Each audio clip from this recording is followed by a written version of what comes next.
A new force of destruction is coming to Rainbow Six Siege in Operation Void Edge, and his name is Oryx.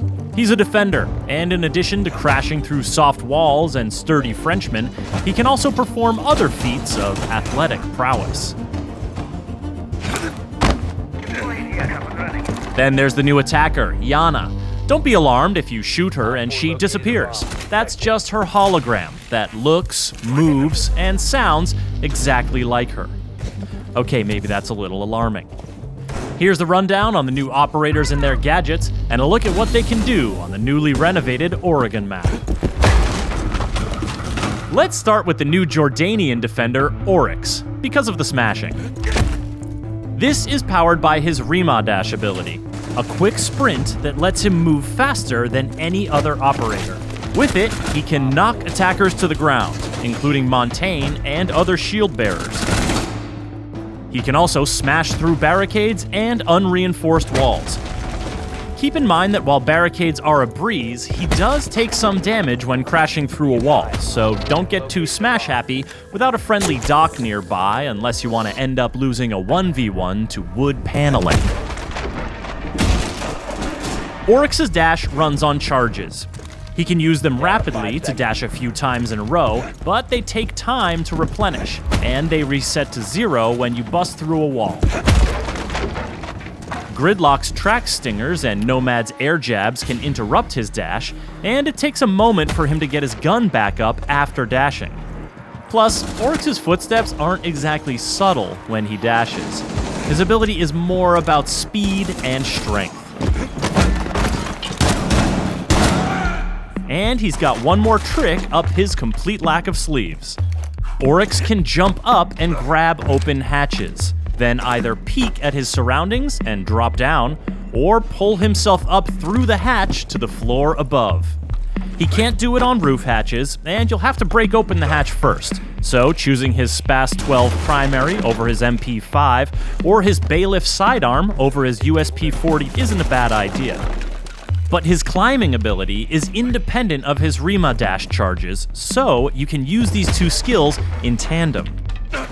This makes Oryx a dangerous new defender who will have attackers looking over their shoulders and wondering where he'll show up next. Operation Void Edge is also bringing the attackers their own deceptive new threat, even though it's something that can't hurt the defenders at all. This is the new Dutch operator, Iana, and this is her hologram. Using her Gemini replicator gadget, Iana creates and controls a hologram that looks like her, including her headgear, uniform, and primary weapon skin. Moves like her, with the exception of rappelling or climbing ladders, and sounds like her.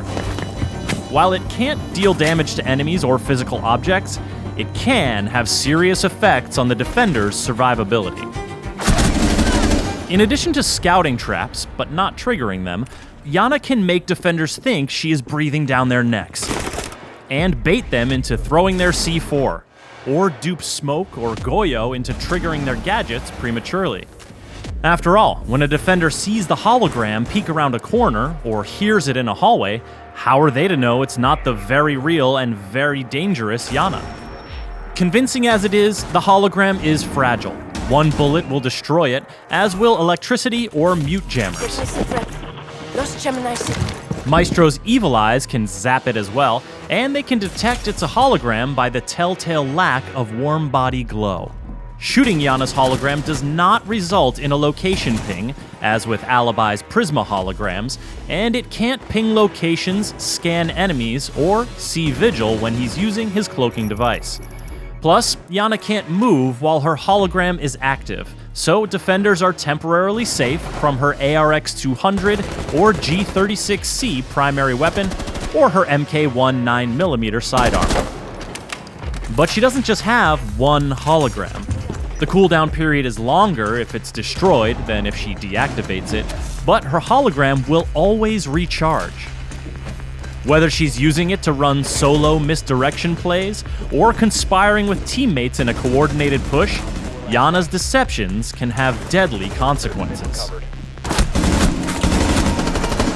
There used to be an exterior door here, on the dining hall bomb site on the Oregon map, but it's been removed as part of some key renovations to rework the map.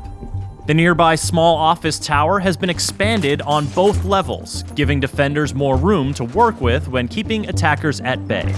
The basement area has also grown, with the dorm stairs now extending down one level and connecting through a new freezer section to the old basement.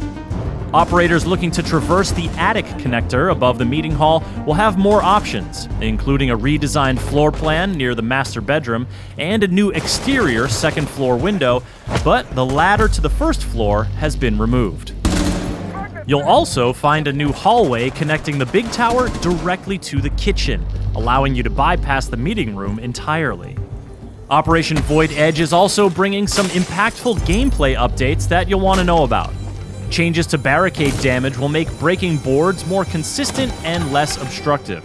Attacker drones will now spawn on the same side of the building as the attacker's first spawn location choice, and the player hub will be revamped for improved navigation. These updates, as well as the Oregon map rework, will be free for all players when Operation Void Edge launches. The new operators, Oryx and Iana, will be available at launch for Year 5 pass owners, and everyone else can unlock them a week later using Renown or R6 credits. For more on Rainbow Six Siege, subscribe to our YouTube channel and visit us at news.ubisoft.com. Spotted. Fires 10 rounds. Friendly's victorious. Hostiles eliminated.